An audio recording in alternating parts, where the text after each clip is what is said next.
4 महिने झाले ही साडी घेऊन, पण यातला ब्लाऊज अजून मी काही शिवलेला नाही आणि हा ब्लाऊज नक्की कसा शिवावा हा मला प्रश्न पडला होता. मग मी Googleवरती त्याला सर्च केलं आणि ही डिझाईन मी ठरवली बॉल्सची, कारण अशा पद्धतीचा एकही ब्लाऊज माझ्याकडे नाही आहे आणि लगेच लागले मी कामाला.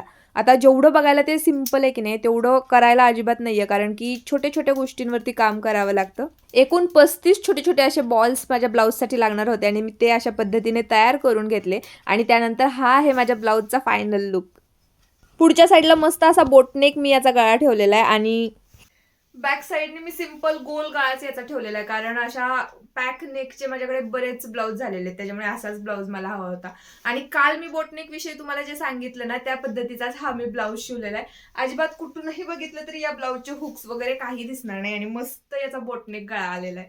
यात कोणताच कॉन्ट्रास्ट कलर नाही, त्यामुळे त्याच कलरचे हे डिझाईन मी यामध्ये बनवलेली आहे.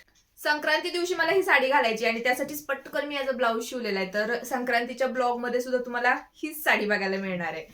बरं, आता फिल्टर वापरलेली ही मी की रिअल मी, नक्की बघायला तुम्हाला काय आवडेल हे मला कमेंट करून सांगा आणि हा ब्लाऊज कसा वाटतोय हेही कमेंट करून सांगा.